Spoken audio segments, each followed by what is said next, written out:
बंगाल में सियासी खेल जारी है। बंगाल में मंत्रियों फिरहाद हाकिम और सुब्रत मुखर्जी समेत गिरफ्तार हुए चारों टीएमसी नेताओं को सीबीआई कोर्ट से जमानत मिली, तो कुछ ही घंटे में सीबीआई ने कलकत्ता हाईकोर्ट का दरवाजा खटखटाया, जिसने जमानत पर रोक लगा दी।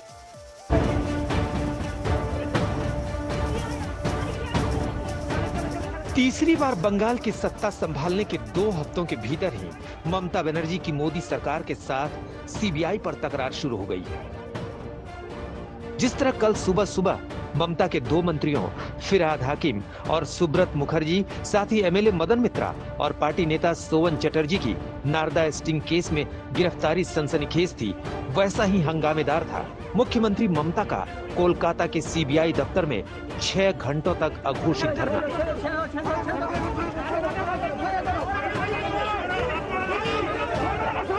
और इस पूरी राजनीतिक तनातनी के बीच केंद्रीय बलों के साथ टीएमसी के कार्यकर्ताओं और समर्थकों की झड़प राजनीतिक तापमान को और बढ़ाने वाली रही।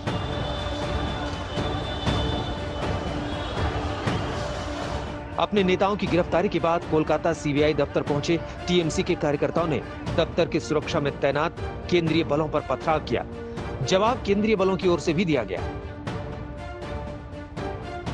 गेट तोड़ने की कोशिश हो रही है। लगातार यहां पर भारी संख्या में फोर्स का भी इंतजाम किया गया है। ये वो कॉम्प्लेक्स है जहां पर इस वक्त ममता बनर्जी मौजूद हैं, सीबीआई दफ्तर के 14वें तल्ले पर, और ये जो कॉम्प्लेक्स का मुख्य द्वार है, इसे तोड़ने की लगातार कोशिश हो रही है। केंद्रीय सुरक्षा बलों के साथ टीएमसी कार्यकर्ताओं की झड़प को लेकर राज्य के राज्यपाल जगदीप धनखड़ भी सक्रिय हो गए। उन्होंने कानून व्यवस्था को लेकर ताबड़तोड़ 3 ट्वीट किए, जिसमें से एक में कहा, ममता को संदेश, अराजकता फैल गई है, पुलिस और प्रशासन चुप्पी साधे हुए है। उम्मीद करता हूं कि आप ऐसी अराजकता और संवैधानिक प्रक्रिया की नाकामी का परिणाम समझती हैं। बंगाल में चुनाव बाद की इस राजनीतिक तनातनी का असर नेताओं के बयानों में दिखा। जो आज गिरफ्तारी हुआ, एक गिरफ्तारी सुप्रीम कोर्ट का आदेश पर सीबीआई ने किया। इसमें अपराध तंत्र है, इसमें कोई राजनीति नहीं है। जो नारदा का रुपया खाया उन लोग गिरफ्तार हुआ। इसके साथ राजनीति का कोई लेना देना नहीं है, बीजेपी का भी कोई लेना देना नहीं है। आर्गुमेंट करबो, আমি শুধু একটা কথা আপনাদের কাছে বলতে চাই, এই গভর্নর ইজ এ whimsical, এই গভর্নর ইজ এ এই গভর্নর একদম মানে একটা মিনিট থাকা উচিত নয়। এ ঘুরে ঘুরে বেড়াচ্ছে, মতো ঘুরে ঘুরে বেড়াচ্ছে একদম। এই গভর্নর একদম গভর্নর যে কোনো উপায় চাইছে। 2014 में जब नारदा न्यूज पोर्टल ने स्टिंग ऑपरेशन किया था, तब गिरफ्तार चारों नेता ममता सरकार में मंत्री थे। स्टिंग टेप के मुताबिक फिरहाद हाकिम, सुब्रत मुखर्जी और मदन मित्रा 5-5 लाख और सोवन चटर्जी 4 लाख की रिश्वत में आरोपों के घेरे में आए। 2016 में जारी हुए स्टिंग ऑपरेशन से कुल 13 आरोपियों पर रिश्वत का दाग लगा था, जिसमें अभी बीजेपी में शामिल हो चुके मुकुल रॉय और शुभेंदु अधिकारी भी शामिल हैं। ये केस 2017 में कलकत्ता हाईकोर्ट के आदेश के बाद सीबीआई के पास आया।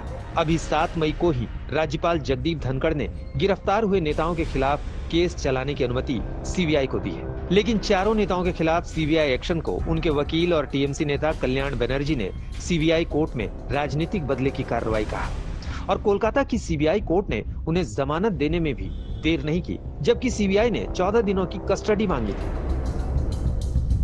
लेकिन घमासान यही नहीं थमा। सीबीआई ने कलकत्ता हाईकोर्ट का दरवाजा खटखटाया, जिसके बाद हाईकोर्ट ने जमानत पर बुधवार तक रोक लगा दी। सीबीआई की ओर से नारदा मामले की सुनवाई बंगाल से बाहर करने की मांग की गई है। जाहिर है कि इस गिरफ्तारी में बंगाल की राजनीति में आने वाले और तूफानों की आहट है। खुद ममता ने अपने पार्टी नेताओं की गिरफ्तारी के बाद वकीलों के जरिए ये कहलवाकर सीबीआई को चुनौती दी थी कि सीबीआई मुझे गिरफ्तार करे। – 2019 में तत्कालीन कोलकाता पुलिस कमिश्नर राजीव कुमार से सीबीआई पूछताछ को लेकर राजनीतिक लड़ाई छेड़ने वाली ममता इस मुद्दे को आसानी से जाने देंगी, ऐसा नहीं लगता। अनुपम मिश्रा, कोलकाता, आज तक।